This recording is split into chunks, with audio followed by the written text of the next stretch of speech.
Welcome to study blog education YouTube channel पर आप सभी का स्वागत है। हम जो है क्लास 9 साइंस के एमसीक्यूज को कर रहे हैं, ठीक है। तो जिसके लिए हमने चैप्टर 2 की वीडियो पहले बना दी है। इसमें हम चैप्टर 5 को करेंगे क्योंकि आपके जो इस टर्म के अंदर चैप्टर 2, चैप्टर 5, चैप्टर 6, 8 एंड 9 ये 5 चैप्टर जो हैं आपके फर्स्ट टर्म के अंदर आ रहे हैं।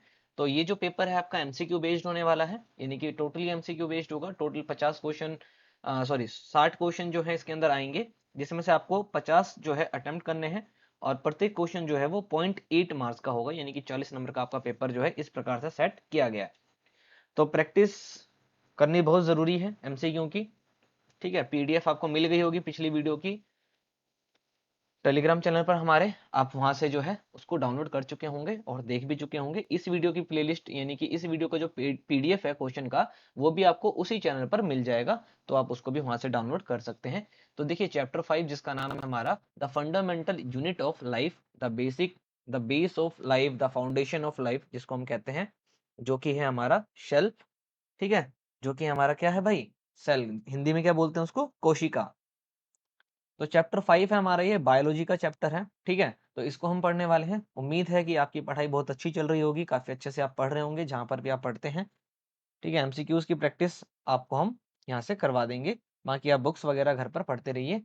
अगर आप पढ़ लेंगे बहुत अच्छे से तो पेपर में अच्छे आराम से जो है आपके नंबर बहुत ही बढ़िया आने वाले हैं। पेपर में बिल्कुल आप छा कर जाओगे, एकदम सही है, ठीक है सर। पेपर में एकदम छा जाना है। चलिए,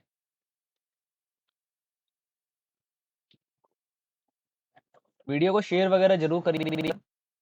चैप्टर का नाम आपने यहाँ पर देख लिया, ठीक है। Study blog education YouTube channel पर आप इस वीडियो को देख रहे हैं। वीडियो अगर आपको अच्छी लगती है तो लाइक शेयर जरूर करिएगा। अपने क्लासमेट्स के साथ ग्रुप्स में, ट्यूशन वगैरह अगर आप जहाँ भी पढ़ते हैं, कोचिंग वगैरह, आप वहाँ पर भी शेयर कर सकते हैं चैनल को अगर। हाँ जी, हाँ जी, बिल्कुल। लाइक शेयर जरूर करिएगा जहाँ पर भी आप पढ़ते हैं। अपने ग्रुप्स में भी शेयर कर दीजिएगा ताकि और बच्चों को भी इसका लाभ मिल सके। टेलीग्राम पर आप हमारे को ज्वाइन कर सकते हैं, स्टडी ब्लॉग एडू या फिर स्टडी ब्लॉग एजुकेशन। आप सर्च करेंगे, चैनल आ जाएगा, आप वहां पर उसको ज्वाइन कर सकते हैं ताकि आपको फर्दर के लिए जो पीडीएफ वगैरह है वो वहां से आसानी से मिल जाए। और अगर आप चैनल पर नया है तो आपको पता है क्या करना है, चैनल को सब्सक्राइब करके बेल आइकन को जरूर ऑन करना है ताकि आने वाली वीडियोस की नोटिफिकेशन आपको टाइम पर मिल जाए। तो चलिए शुरू करते हैं हम अपने चैप्टर्स को, जिसका सॉरी अपने चैप्टर को जिसका नाम है the fundamental unit of life, जो कि चैप्टर 5 है क्लास 9 का, ठीक है। इसके एमसीक्यूज जो है हम उसको करेंगे, इंपॉर्टेंट एमसीक्यूज है ये। चलिए देखिए, सॉल्व रहेगा।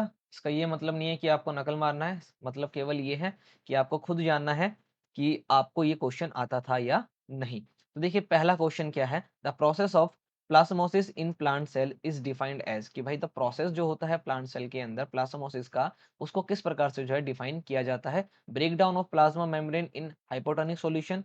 देखो हाइपोटोनिक सॉल्यूशन, हाइपरटोनिक सॉल्यूशन और आइसोटोनिक सॉल्यूशन, इसके बारे में आपको पता होना चाहिए। Shrinkage of cytoplasm in hypertonic medium, या फिर सिंक्रीज ऑफ न्यूक्लियोप्लाज्म, या फिर कुछ भी नहीं। तो ऑप्शन बिल्कुल आपके सामने, आंसर जो है आपके सामने है option number B, shrinkage of cytoplasm in hypertonic medium. जो साइटोप्लाज्म है वो श्रिंक हो जाता है इसके अंदर, किस प्रोसेस के अंदर, प्लाज्मोसिस के अंदर, ठीक है। देखिए क्वेश्चन किसी प्रकार से भी आपसे पूछा जा सकता है आपके पेपर के अंदर।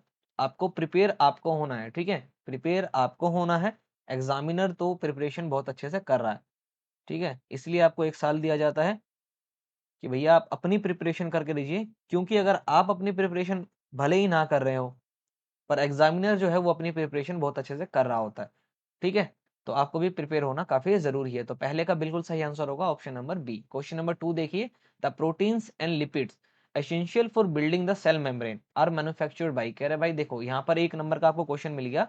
जो सेल के अंदर सेल मेम्ब्रेन होती है हमारी, ठीक है, आउटर लेयर, जिसको प्लाज्मा मेम्ब्रेन भी कहते हैं। तो सेल मेम्ब्रेन जो है वो बनती किससे है, तो वो प्रोटीन और लिपिड से बनती है।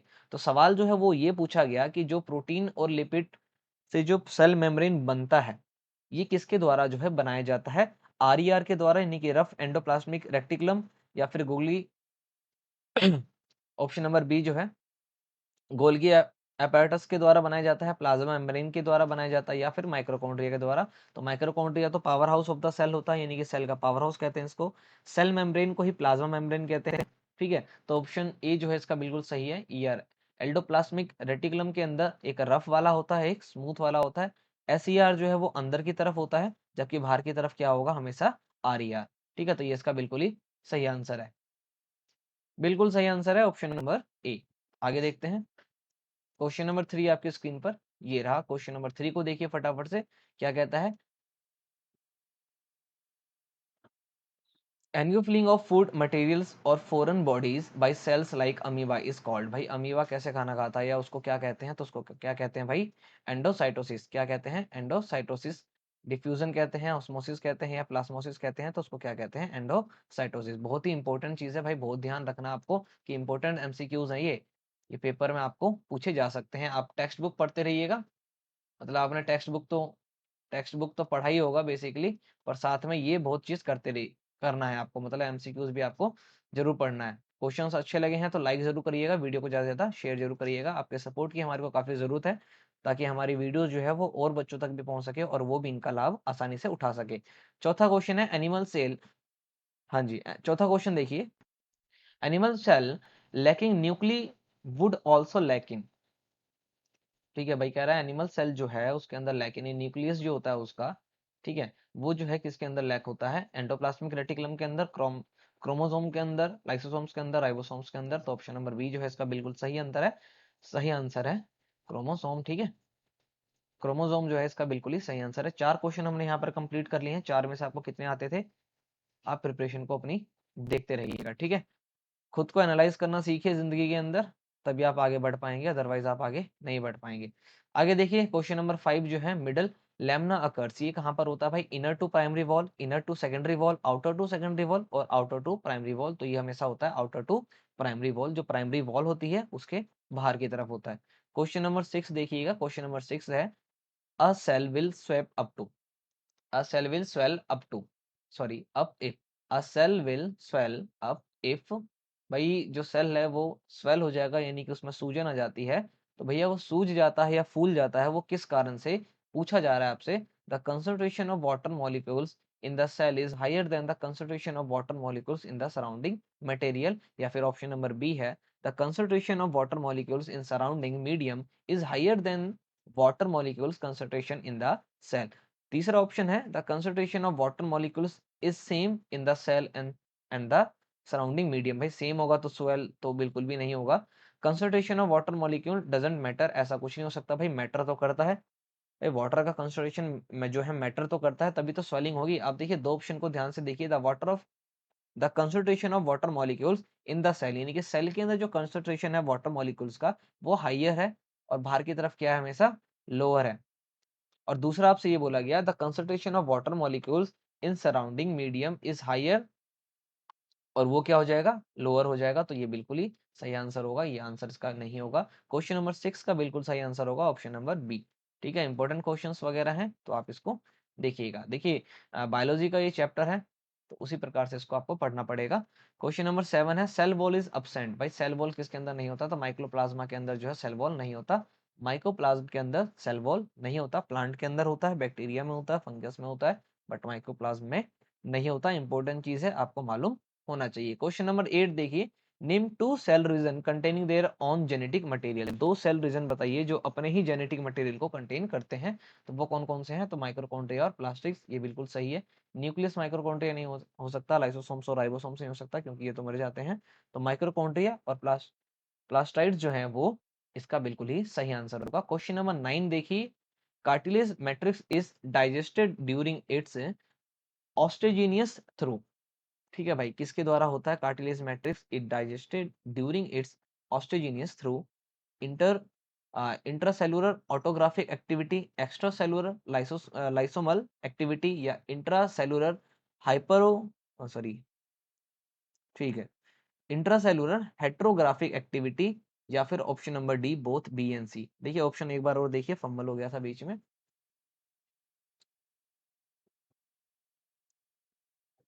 साउंड तो ठीक है सर, साउंड में तो कोई प्रॉब्लम नहीं है, चेक कर लेते हैं फिर से। देखिए फटाफट बताइए, इसका आंसर जो है आपकी स्क्रीन पर ये रहा।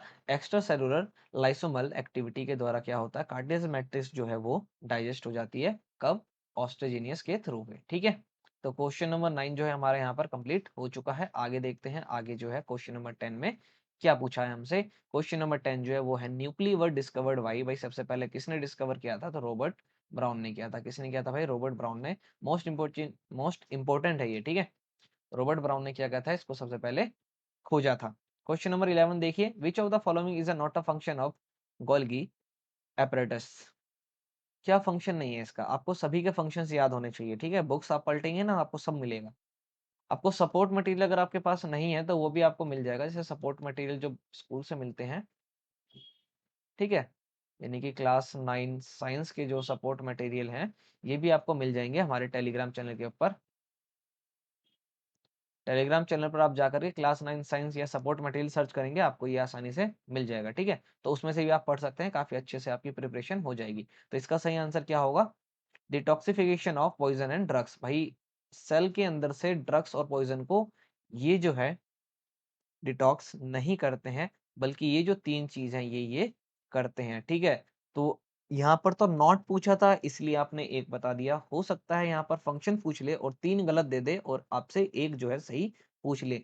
तो एमसीक्यूज के अंदर ऐसा नहीं होता कि बिल्कुल एक का आंसर वही होता है, बल्कि ये होता है कि अगर वो इसका आंसर नहीं है तो दूसरे में से भी उसका क्वेश्चन जो है बनाए जा सकते हैं, ठीक है। तो डिटॉक्स नहीं करता ये पॉइजन और ड्रग्स को सेल्स के अंदर से। Ribosomes are centre for. Ribosomes है किसका सेंटर होता है? तो भाई राइबोसोम्स के अंदर क्या होता है? फोटोसिंथेसिस किया जाता है, प्रोटीन सिंथेसिस किया जाता है, यानी कि प्रोटीन जो है वो कहाँ पर बनता है? राइबोसोम्स जो है इसको बनाता है। राइबोसोम्स को फोटोकॉपी मशीन भी कहते हैं। क्या कहते हैं इसको? फोटोकॉपी मशीन कहते हैं, क्योंकि हमारी बॉडी में फोटोकॉपी का काम जो है वो यही करता है। कोरोना भी अगर हमारी बॉडी में एंटर होता है तो वो क्या करता है? राइबोसोम्स को जा करके कहता है कि भैया तुम प्रोटीन छोड़ो, तुम हमें बनाना शुरू कर दो, और ये बकलोल बनाना शुरू कर देता है। क्वेश्चन नंबर 13 देखिए, गोल्गी। हाँ जी, क्वेश्चन नंबर 13 देखिए एक बार फटाफट से। Golgi apparatus takes part in synthesis of. किसके सिंथेसिस में ये जो है पार्ट लेता है? तो ये सभी में लेता है, ठीक है।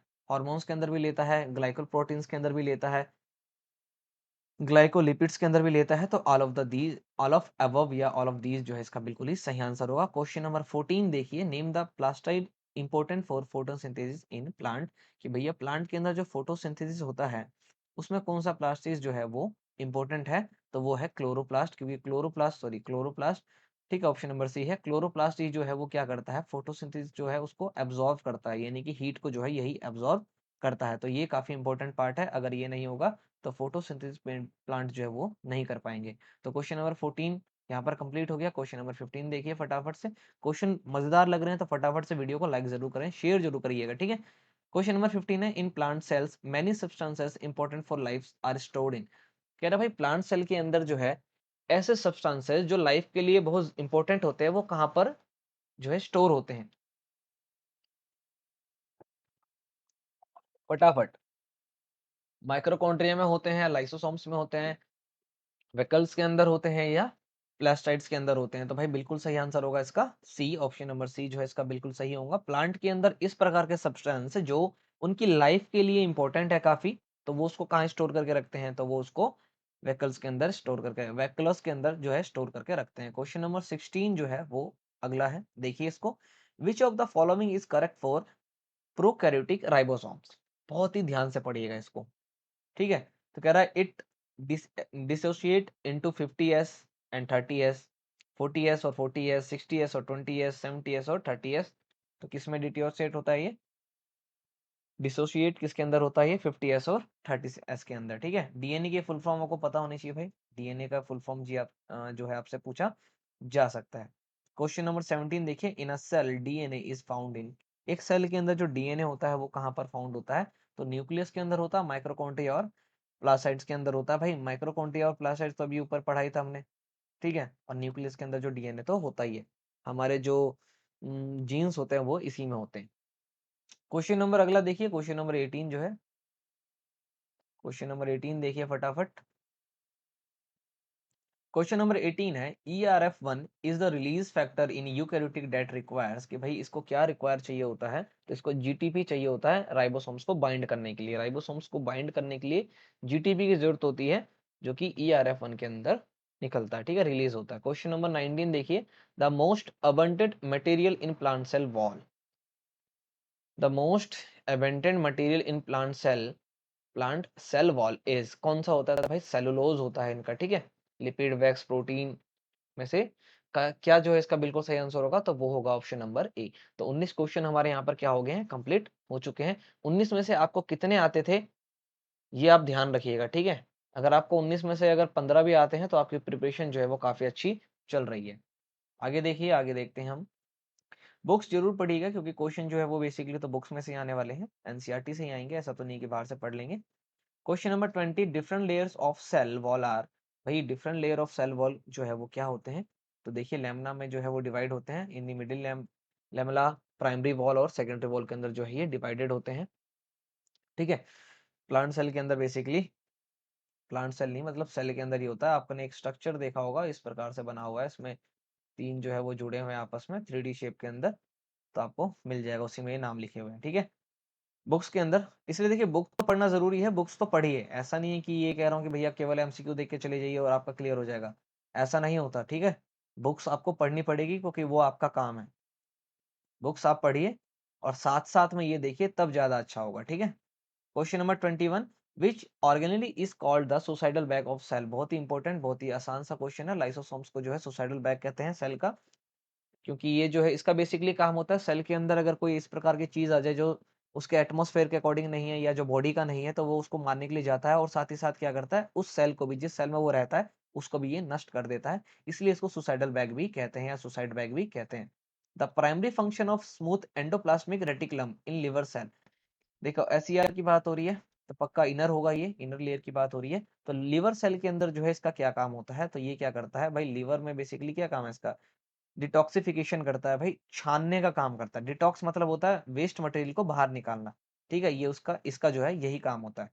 यानी ऑप्शन नंबर सी जो है इसका बिल्कुल ही सही आंसर होगा। 22 क्वेश्चन हमारे यहाँ पर कंप्लीट हो गए। चलिए अगला देख लेते हैं। भाई एटीपी की फुल फॉर्म, एटीपी की फुल फॉर्म बार बार बताया गया आपको कि भाई एटीपी की फुल फॉर्म जो आपको पता होनी चाहिए। एटीपी की फुल फॉर्म क्या होती है, एंडोसिन ट्राई फॉस्फेट, ठीक है?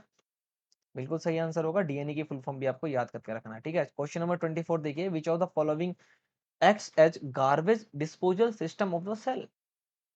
ये लाइसोसोम्स, अभी अभी ऊपर पढ़ा ना आपने, मैंने अभी ऊपर आपको बताया कि अगर आपके सेल में कुछ इस प्रकार की चीज आ जाए जो भाई जो है बेसिकली उस सेल के एटमॉस्फेयर के बारे में, एटमॉस्फेयर के लिए अच्छा नहीं है, या कोई बाहर से कोई चीज आ जाए, तो उसको जो है डिस्पोज, यानी कि उसको बाहर कौन निकालता है, तो लाइसोसोम्स निकालता है। और इसी को सुसाइडल बैग भी कहते हैं, क्योंकि अगर इसकी मात्रा बढ़ जाए, यानी बाहर से कोई सेल के अंदर कुछ ज्यादा चीज आ गई है और वो जो है सेल को नुकसान पहुंचा सकती है, तो ये क्या करता है, उसी सेल को ब्रस्ट कर देता है, सुसाइड कर लेता है। तो लाइसोसोम से आपको दो चीजें आसानी से याद हो गई होंगी। आंसर एक, सवाल दो।